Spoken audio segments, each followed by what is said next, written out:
महर्षि मेधा ने कहा, हे राजन, अपने प्यारे भाई को मरा हुआ तथा सेना को नष्ट हुई देखकर क्रोध में भरकर दैत्यराज शुंभ कहने लगा, दुष्ट दुर्गे, तू अहंकार से गर्व मत कर, क्योंकि तू दूसरों के बल पर लड़ रही है।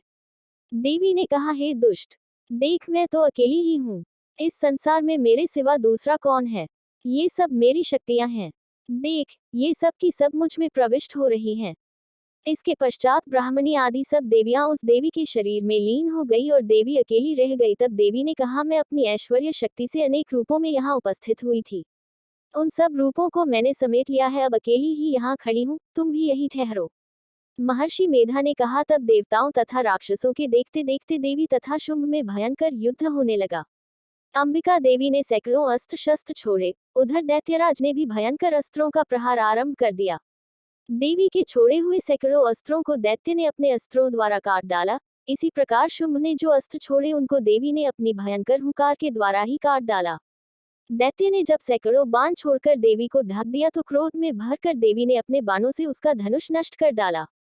धनुष कट जाने पर दैत्येंद्र ने शक्ति चलाई, लेकिन देवी ने उसे भी काट कर फेंक दिया। फिर दैत्येंद्र चमकती हुई ढाल लेकर देवी की ओर दौड़ा, किंतु जब वह देवी के समीप पहुंचा तो देवी ने अपने तीक्ष्ण बाणों से उसकी चमकने वाली ढाल को भी काट डाला। फिर दैत्येंद्र का घोड़ा मर गया, रथ टूट गया, सारथी मारा गया। तब वह भयंकर मुदगर लेकर देवी पर आक्रमण करने के लिए चला, किंतु देवी ने अपने तीक्ष्ण बाणों से उसके मुदगर को भी काट दिया।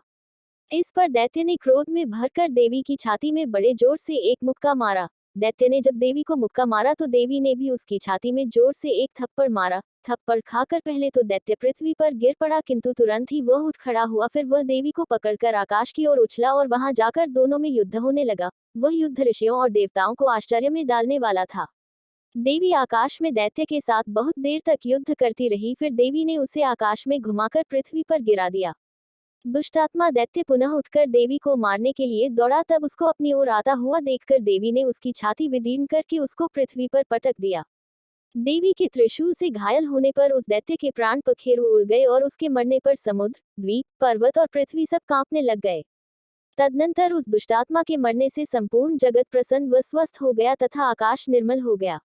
पहले जो उत्पात सूचक मेघ और उल्कापात होते थे वह सब शांत हो गए।